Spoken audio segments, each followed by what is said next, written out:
Hello all. Akoi Delhi Sultanate ki ningthau gi matang da yengre ko. Delhi Sultanate ki matam da Indian society je kamai tawi haibado yeng si yam maru oi ko si so. Sida lore Delhi Sultanate che akoi na khangre just recap oina ko. Kaino tawre dynasty manga le haigre ko. Koi gi slave Mamluk Ilwari Ali Turkish rule na ihan hanba founder do Kutubuddin Aibak ko. Adagi Khalji Tughlaq Sayyid Lori kan da Ibrahim Loli ga Ibrahim Lodi na paba Lori na paba na sing budi ko Ibrahim Lori ga Babur ga lan soknara ga kaina kai lan first Battle of Panipat soknare aduga mana Mughal Empire establish tawre na haire ko Sultanate to loigre na ko sima ada moigi matamda administration je kamai tawge yengse ko kalip ko Turkey de caliphate kai do taramani ko moigi prayer khutba or prayer tawboda maming yaw hai ko aduga moigi coins ta moina issue taramba coin currency coin da kalip ki maming je yaw na hai are no clear law of succession hai bidi kenonda karamba ningthau matung da leiba ningthau ji matung da kana karamba machan oini adugi adum bai law am ta leite ba ko masi ayam na su legande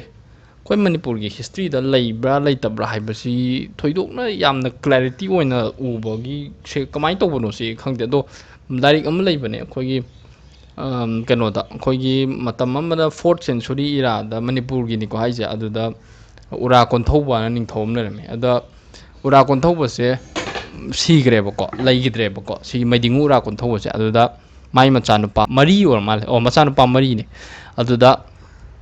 mama leigidra matungda mama ko magi hujigi ura konthaubogi nupi haidare ko khabron nongjeng su hai mana keno tawe machanupa ahan adagi kaise amta ningthau haptaga yai ma joina happe ba khambra ahan oigani haiba leite ba khwaidagi matik chaba laik laisu haiba laibaki lengak longi akuppa marol khangma mi doina hapa tawe aduna thoidonga law of succession ji Manipur context labor leite ba khangde noi khangna ba yarde haina mo anyway aduna mo oigre ko gi no clear law of succession aduna machanupa loinamak ko equal claim lei hai ko throne da ko voice cancelling to ba yabra yenge military superiority lei hai ko remain the main factor in matters of succession and ko karambana hena military lan moi macha masen da machimnau masen da dum khana chaina ba thoe aduna angam batana ba aduni tawri sigi law of succession fajana leitaba gi hai targade ada moi matamda sultan khwai makok lerga makha da wazir adagi department mayam lerga sumaina rule tawi ko sima yare kopna kaisu kano tokdra kasu ala moi matamda ko len je siya maroi ko len je lamje ahum thongno khaidu eba ikta len haibam ne second da khalisa len haibam ne third da inam len haibam ne ko ikta len je khong ko ikta len je kamai tawga kan ikta len je khoi gi len je ko khaidu ani ikta oina ko khoi garrison town gi ta khaidu e khalo ko aduga kero to official assign to duine ba khambra payment gi mohta paisa oina pibai mohta ka len je assign to rina ko aduga sidagi khomlak per revenue aduga iktadar amom na govern to duine ba khambra sigi keno je adu iktadar khuding na law and order to maintain to goni revenue collection ju moina dum to goni ba aduga si je keno na sai sultan na pi bane ba iktadar da kham official kambu da appoint to bane ba duine khambra adagi Khalisa len sina khambra direct control le dune sidana mug sultan indirect control ni dana ko ikta len dana Khalisa len dana direct control of sultan le dune aduga revenue side collect tor ko Khalisa len ki mukai kai sina ni maintenance of royal court royal household kamain jang ni habra Game of Thrones yang amani tra Game of Thrones ki Khalisi do ko Khalisi do ado Khalisi ha on direct control of sultan ma khangjolo ning thogi adumaina ko are inam len hajidi dum kenoni nangi inam len len je assigned or granted to religious leaders or religious purpose ki dam ta pi bedo ko aduna lamji sumain tor lerame khango ko ade iktadari system je aduna ikta harabani iktadari system hojta jo aina keno to unique type of si important oi ko se unique type of land distribution and administrative system evolved during the Iltutmish matam dagini lai je ko mana institutionalized torom doni Iltutmish matam dai ko ado taseng na budi keno ne ngasai Muhammad of Guru do mana ihana introduce torom me khambra ado institutional form dadi Iltutmish piram bane si khangjalo ko mayam ngau dun aduna ngasai ikta sing je ujikta ina haigren tra ꯁꯤꯁꯦ ꯏꯛꯇꯥꯗꯥꯔꯗ ꯄꯤꯗꯨꯅꯦꯕꯀꯣ town ꯒꯦꯔꯤꯁꯟꯒꯤ ꯇꯥꯏꯞꯇ ꯈꯪꯕ꯭ꯔꯥ ꯑꯗꯨꯗ ꯂꯩꯔꯤꯕ ꯅꯣꯕꯜ ꯀꯥꯡꯕꯨ officer ꯀꯥꯡꯕꯨ soldier ꯀꯥꯡꯕꯨ ꯑꯦꯄꯣꯏꯟ ꯇꯧꯔꯤꯗꯣ ꯃꯣꯏꯒꯤ ꯁꯤꯗ administration law and order maintain ꯇꯧꯒꯅꯤ ꯔꯦꯚꯦꯅ꯭ꯌꯨ ꯀꯂꯦꯛꯁꯟꯁꯨ ꯃꯦꯟꯇꯦꯟ ꯇꯧꯒꯅꯤꯕ ꯈꯪꯕ꯭ꯔꯥ ꯌꯥꯔꯦ ꯁꯤ ꯑꯃ ꯀꯩꯁꯨ ꯂꯨꯗꯦ ꯅꯠꯇ꯭ꯔꯥ ꯑꯗꯩ ꯀꯣꯟꯅ ꯃꯨꯒꯜ ꯃꯇꯝꯗ ꯑꯃꯨꯛ ꯃꯟꯁꯕꯗꯥꯔꯤ ꯖꯒꯤꯔꯗꯥꯔꯤ ꯑꯃꯨꯛ ꯂꯥꯛꯀꯅꯤ ꯑꯗꯩ ꯃꯣꯏ ꯃꯇꯝꯒꯤ ꯏꯀꯣꯅꯣꯃꯤꯁꯦ ꯀꯃꯥꯏꯅ ꯇꯧꯏ 1/3 of their produce ꯁꯦ ꯄꯤꯖꯦꯟ ꯀ꯭ꯂꯥꯁꯅ ꯄꯤꯖꯦꯟꯇ꯭ꯔꯤ ꯀ꯭ꯂꯥꯁꯅꯀꯣ ꯃꯣꯏꯒꯤ 1/3 of their produce say as a land revenue ꯑꯣꯏꯅ ꯄꯤ ꯍꯥꯏꯀꯣ and sometimes even 1/2 ꯐꯥꯎ ꯄꯤ half ꯐꯥꯎ ꯄꯤꯕ ꯌꯥꯎꯏ ꯗꯥꯏꯔꯦꯛ ꯇꯪꯈꯥꯏ ꯇꯣꯟ ꯆꯥꯝ ꯄꯨꯊꯣꯛꯑꯗꯤ ꯇꯣꯟ ꯌꯥꯡꯈꯩ ꯗꯥꯏꯔꯦꯛ ꯅꯤꯡꯊꯧꯗ ꯀꯥꯗꯣꯏꯅꯤ ꯑꯗꯒꯤ ꯐꯤꯔꯣꯁ ꯇꯨꯒꯂꯛꯇꯣ ꯃꯥꯅ ꯍꯣꯔꯇꯤꯀꯜꯆꯔ ꯑꯦꯟꯀꯔꯦꯖ ꯇꯧꯔꯝꯃꯤ ꯃꯣꯍꯝꯃꯗ ꯕꯤꯟ ꯇꯨꯒꯂꯛ ꯀꯣ ꯉꯁꯥꯏ ꯌꯥꯝ ꯀꯩꯅꯣ ꯇꯧꯕꯗꯣ ꯑꯦꯛꯁꯄꯦꯔꯤꯃꯦꯟ ꯌꯥꯝ ꯇꯧꯕꯗꯣ ꯃꯥꯒꯤ ꯀꯩꯅꯣ ꯑꯦꯒ꯭ꯔꯤꯀꯜꯆꯔꯦꯜ ꯗꯤꯄꯥꯔꯠꯃꯦꯟ ꯗꯤꯋꯥꯅꯤ ꯀꯣꯍꯤꯅ ꯂꯤꯡꯈꯠꯂꯝꯃꯦ ꯍꯥꯏꯈ꯭ꯔꯦ ꯅꯠꯇ꯭ꯔꯥ ꯑꯗꯒꯤ ꯑꯇꯩ ꯏꯟꯂꯦꯟ ꯇ꯭ꯔꯦꯗ ꯐꯖꯅ ꯇꯧꯔꯝꯃꯤ ꯑꯣꯚꯔꯁꯤꯁ ꯇ꯭ꯔꯦꯗ ꯂꯩꯔꯝꯃꯤꯀꯣ ꯑꯣꯚꯔꯁꯤꯁ ꯇ꯭ꯔꯦꯗꯁꯤꯅ ꯃꯨꯜꯇꯥꯅꯤ ꯑꯐꯒꯥꯟ ꯃꯨꯁꯂꯤꯝ ꯀꯥꯡꯕꯨꯒꯤ ꯃꯈꯥꯗ ꯂꯩ ꯏꯟꯂꯦꯟ ꯇ꯭ꯔꯦꯗꯁꯤꯅ ꯒꯨꯖꯔꯥꯠꯀꯤ ꯃꯥꯔꯋꯥꯔꯤ ꯃꯔꯆꯦꯟ ꯃꯨꯁꯂꯤꯝ ꯕꯣꯍꯔꯥ ꯃꯔꯆꯦꯟ ꯀꯣ ꯃꯣꯏꯅ ꯗꯣꯃꯤꯅꯦꯠ ꯇꯧꯋꯤ ꯑꯗꯩ ꯁꯔꯥꯏꯁ ꯑꯣꯔ ꯔꯦꯁ ꯍꯥꯎꯁ ꯀꯥꯏꯅ ꯍꯥꯏꯋꯦꯗ ꯂꯩꯀꯣ ꯀꯟꯚꯤꯅꯤꯌꯟꯁ ꯑꯣꯐ ꯗ ꯇ꯭ꯔꯥꯚꯦꯂꯔ ꯀꯥꯡꯕꯨꯗ ꯀꯩꯅꯣ ꯇꯧꯅꯕ ꯀꯣ ꯈꯨꯗꯣꯡ ꯆꯥꯅꯕ ꯑꯗꯒꯤ ꯑꯂꯥꯎꯗꯤꯟ ꯈꯜꯖꯤꯒꯤ ꯃꯇꯝꯗ ꯒꯣꯜ ꯀꯣꯏꯟꯁꯦ ꯀꯩ ꯑꯣꯏ ꯗꯤꯅꯥꯔꯁ ꯍꯥꯏꯀꯣ ꯑꯗꯨꯅ ꯈꯪꯖꯜꯂꯣ ꯗꯤꯅꯥꯔꯁꯁꯦ ꯀꯣ ꯑꯂꯥꯎꯗꯤꯟ ꯈꯜꯖꯤꯒꯤ ꯃꯇꯝꯗ ꯁꯤꯁꯦ ꯒꯣꯜ ꯀꯣꯏꯟꯁꯅꯤꯀꯣ ꯀꯅꯥꯏ ꯃꯇꯝꯗ ꯑꯂꯥꯎꯗꯤꯟ ꯈꯥꯜꯖꯤꯅꯁꯨ ꯌꯥꯎꯕꯅꯤ ꯈꯤꯜꯖꯤꯅꯁꯨ ꯌꯥꯎꯕ ꯍꯥꯏꯕꯅꯤꯀꯣ ꯑꯗꯨꯝ ꯑꯗꯨꯅ ꯇꯔꯝ ꯈꯔ ꯈꯪꯖꯜꯂꯣ ꯏꯛꯇꯥꯁ ꯀꯥꯏꯁꯦ ꯀꯩꯅꯣ ꯀꯟꯇ꯭ꯔꯣꯜ ꯏꯛꯇꯥꯁ ꯀꯟꯇ꯭ꯔꯣꯜ ꯇꯧꯕꯗꯣ ꯃꯨꯛꯇꯤꯁ ꯑꯣꯔ ꯋꯥꯂꯤꯁ ꯀꯧꯋꯦꯕ ꯉꯁꯥꯏ ꯅꯣꯕꯜ ꯑꯣꯔ ꯑꯣꯐꯤꯁꯤꯌꯦꯜꯗꯣ ꯀꯣ ꯃꯣꯏ ꯇꯔꯝꯗꯀꯣ ꯏꯛꯇꯥꯗꯥꯔ ꯇꯣ ꯃꯨꯛꯇꯤ ꯏꯛꯇꯥꯗꯥꯔ ꯃꯨꯛꯇꯤꯁ ꯋꯥꯂꯤꯁ ꯆꯞ ꯃꯥꯟꯅꯔꯦꯀꯣ ꯁꯤꯛꯁꯤꯅ ꯑꯃꯨꯛ ꯁꯤꯛꯗꯥꯔ ꯀꯣ ꯇꯥꯔꯝꯁꯦ ꯈꯪꯖꯜꯂꯣꯕ ꯁꯤꯁꯨ ꯒꯕꯔꯅꯤꯡ ꯑꯣꯐꯤꯁꯤꯌꯦꯜ ꯉꯥꯛꯇꯅꯦ ꯅꯣꯕꯜ ꯀ꯭ꯂꯥꯁ ꯉꯥꯛꯇꯅꯤꯀꯣ ꯑꯗꯩ ꯄꯥꯔꯒꯅꯥ ꯀꯣ ꯁꯤꯅ ꯑꯃꯤꯜꯒꯤ ꯃꯈꯥꯗ ꯀꯣ ꯚꯤꯂꯦꯖꯁꯤꯅ ꯑꯃꯨꯛ ꯃꯨꯀꯥꯗꯝꯅ ꯀꯥꯡꯕꯨꯅ ꯀꯟꯇ꯭ꯔꯣꯜ ꯇꯧꯋꯦꯕꯀꯣ ꯌꯥꯔꯅꯤ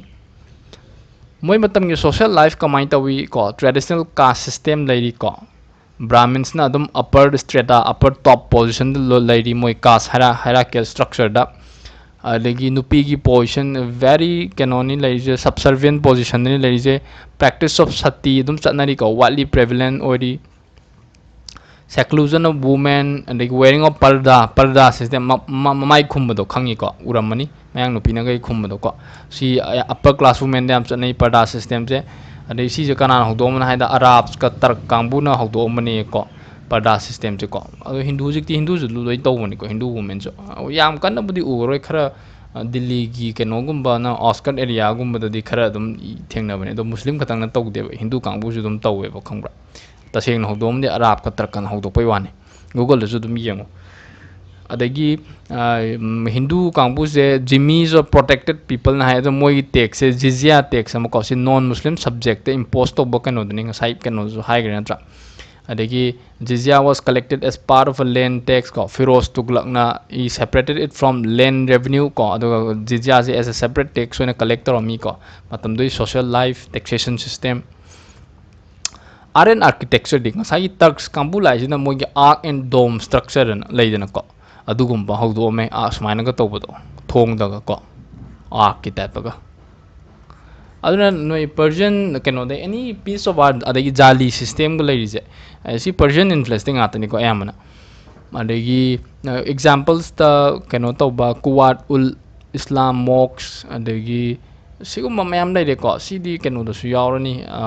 ꯀꯔꯤ ꯅꯤꯇꯤꯟ ꯁꯤꯡꯍꯥꯅꯤꯌꯥꯒꯤ ꯂꯥꯏꯔꯤꯛꯇꯁꯨꯀꯣ ꯑꯥꯔꯠ ꯑꯦꯟ ꯀꯜꯆꯔ ꯌꯥꯝ ꯀꯝꯄ꯭ꯔꯦꯟꯁꯤꯞ ꯑꯣꯏꯅ ꯏꯕꯅꯦ ꯁꯤ ꯍꯧꯖꯤꯛ ꯊꯣꯏꯗꯣꯛꯅ ꯁꯤꯗ ꯗꯤꯁꯀꯁ ꯇꯧꯕꯩ ꯃꯊꯧꯁꯨ ꯇꯥꯗꯦ ꯍꯤꯁꯇ꯭ꯔꯤꯅꯤ ꯑꯩꯈꯣꯏꯅ ꯗꯤꯁꯀꯁ ꯇꯧꯔꯤꯁꯤ ꯅꯠꯇ꯭ꯔꯥ ꯑꯥꯔꯠ ꯑꯦꯟ ꯀꯜꯆꯔꯒꯤ ꯇꯣꯉꯥꯟꯕ ꯑꯃꯨꯛ ꯁꯦꯔꯤꯁ ꯑꯃ ꯁꯦꯝꯒꯗꯧꯅꯦꯕ ꯑꯗꯩ ꯃꯣꯍꯝꯃꯗ ꯕꯤꯟ ꯇꯨꯒꯂꯛꯅ ꯇꯣꯝ ꯒ꯭ꯌꯥꯁꯨꯗꯤꯟꯒꯤ ꯀꯣꯟꯅ ꯍꯥꯏ ꯄ꯭ꯂꯦꯠꯐꯣꯝꯗ ꯑꯗꯩ ꯀꯣꯇꯂꯥ ꯐꯣꯔꯠ ꯗꯦꯜꯂꯤ ꯀꯣ ꯐꯤꯔꯣꯁ ꯇꯨꯒꯂꯛꯀꯤ ꯂꯣꯔꯤ ꯒꯥꯔꯗꯦꯟ ꯀꯣ ꯂꯣꯔꯤꯁ ꯀꯥꯡꯕꯨꯒꯤ ꯁꯨꯃꯥꯏꯅ ꯇꯧꯗꯅ ꯃ꯭ꯌꯨꯖꯤꯛ ꯀꯣ ꯃ꯭ꯌꯨꯖꯤꯛ ꯑꯦꯟ ꯀꯩꯅꯣ ꯃ꯭ꯌꯨꯖꯤꯛꯀꯨꯝꯕ ꯑꯗꯒꯤ ꯂꯦꯡꯒ꯭ꯋꯦꯖ ꯑꯦꯟ ꯂꯤꯇꯔꯦꯆꯔ ꯀꯃꯥꯏꯅ ꯇꯧꯔꯃꯤ ꯑꯃꯤꯔ ꯈꯨꯁꯔꯥꯎ ꯁꯤ ꯈꯪꯒꯗꯧꯅꯤꯀꯣ ꯑꯃꯤꯔ ꯈꯨꯁꯔꯥꯎꯁꯤ ꯀꯅꯥꯏ ꯃꯇꯝꯗꯅꯦ ꯑꯂꯥꯎꯗꯤꯟ ꯈꯤꯜꯖꯤ ꯃꯇꯝꯗ ꯂꯩꯔꯝꯃꯤꯀꯣ ꯃꯥꯅ ꯔꯥꯒ ꯀꯥꯏꯅꯒ ꯌꯥꯝ ꯏꯟꯇ꯭ꯔꯣꯗ꯭ꯌꯨꯁ ꯇꯧꯔꯝꯃꯦ ꯒꯣꯔꯥ ꯁꯅꯝ ꯀꯥꯏꯅꯀꯣ ꯑꯗꯒꯤ ꯃꯥꯒꯤ ꯑꯅꯧꯕ new style of light music ꯑꯅ ꯀꯋꯥꯂꯤ ꯈꯪꯉꯤꯗꯅꯀꯣ ꯀꯋꯥꯂꯤꯁꯦ ꯕ꯭ꯂꯦꯟꯗꯤꯡ ꯗ ꯍꯤꯟꯗꯨ ꯑꯦꯟ ꯏꯔꯥꯅꯤꯌꯟ ꯁꯤꯁꯇꯦꯝꯁꯦ ꯕ꯭ꯂꯦꯟ ꯇꯧꯔꯒ ꯑꯅꯧꯕ ꯂꯥꯏꯠ ꯃ꯭ꯌꯨꯖꯤꯛ ꯑꯗꯨꯃꯥꯏꯅ ꯇꯧꯔꯝꯃꯦ ꯍꯥꯏ ꯑꯗꯒꯤ ꯏꯚꯟ ꯏꯟꯚꯦꯟꯁꯟ ꯁꯤꯇꯥꯔ ꯃ꯭ꯌꯨꯖꯤꯀꯦꯜ ꯏꯟꯁꯇ꯭ꯔꯨꯃꯦꯟꯗꯣ ꯁꯤꯁꯨ ꯃꯉꯣꯟꯗ ꯑꯦꯇ꯭ꯔꯤꯕ꯭ꯌꯨꯠ ꯇꯧꯋꯦꯅ ꯍꯥꯏꯀꯣ ꯁꯤꯁꯦ ꯇꯥꯃꯤꯜ ꯅꯥꯗꯨꯒꯤ ꯂꯥꯏꯔꯤꯛꯇ ꯍꯥꯏꯕꯅꯦ ꯁꯨꯃꯥꯏꯅ ꯑꯗꯩ ꯏꯟꯗꯤꯌꯟ ꯀ꯭ꯂꯥꯁꯤꯀꯦꯜ ꯋꯥꯛ ꯔꯥꯒ ꯗꯔꯄꯟꯁꯦ ꯑꯩꯈꯣꯏꯒꯤ ꯄꯔꯁꯤꯌꯟꯗ ꯇ꯭ꯔꯥꯟꯁꯂꯦꯠ ꯇꯧꯋꯦ ꯍꯥꯏ ꯐꯤꯔꯣꯁ ꯇꯨꯒꯂꯛꯀꯤ ꯃꯇꯝꯗ ꯀꯣ ꯃꯥꯅ ꯇꯧꯋꯦ ꯍꯥꯏꯕꯗꯤ ꯃꯥꯏ ꯃꯇꯝꯗ ꯇꯧꯋꯦ ꯍꯥꯏꯕꯅꯤꯀꯣ ꯃꯥꯅ ꯅꯤꯡꯊꯧ ꯑꯣꯏꯔꯤꯉꯩ ꯃꯇꯝꯗ adagi atopa kai Raja Man Singh of Gwalior ki doba ade Man Kutuhal kana sumai tawdana sigumba Amir Khusrau ki khang ko aduna Kawali Sitar kamai toromba kana hawdomba gaji literature language and literature di kamai toy Minhas us Siras na Tabakat i Nasari kana ko Muslim dynasty ki general history ni si iramai adagi Amir Khusrau si very important amusi yaude to language and literature da famous Persian writer ko si hangre si je prelims su hangre Amir Khusrau matang da ko aduga koi gi mains ki 2020 da ko Persian literature ki matang da hange question 250 words da aduna contribution hang bai da ko 250 words da aduna example se mayam hap ko dawna do sigum je khangjalo Amir Khusrau ko je mention taw dawne du irakda Persian literature men irakpa matam da Amir Khusrau mention taw da di lore ko yamna point du yam sathina watlaban adai magi aduna new style of Persian poetry ko sabaki hin ka sigum je example hapsan or the Indian style ko adagi Amir Khusrau gi Khazen ul Futu ka je Alauddin conquest Alauddin Khilji conquest matang irami magi famous work ta Tughlaq nama ko Ghiyasuddin Tughlaq ki matang na iramani khangjalo Tughlaq nama je kana iramme Amir Khusrau na ko adagi Sanskrit chu adum chatnari ko and Persian function as link languages in the Delhi Sultanate ko adagi Tuti nama jo havene or the book of the parrot se khoi kenoni Turkish ta translate tawi and later in many European languages to translate tawi ko si khangjalo Tuti nama or book of parrot ko adagi Arabic ki Al-Baruni kitab ul-Hun as very famous ko Arabic ki si je NCERT da siawne si matang keno da hapake ko adagi community post ra kaino Chand Baradi ka je famous Hindi poet ni ko matam sigi sumai tok dana India si kamai toromin Delhi Sultanate ki matang da yengre ko so thank you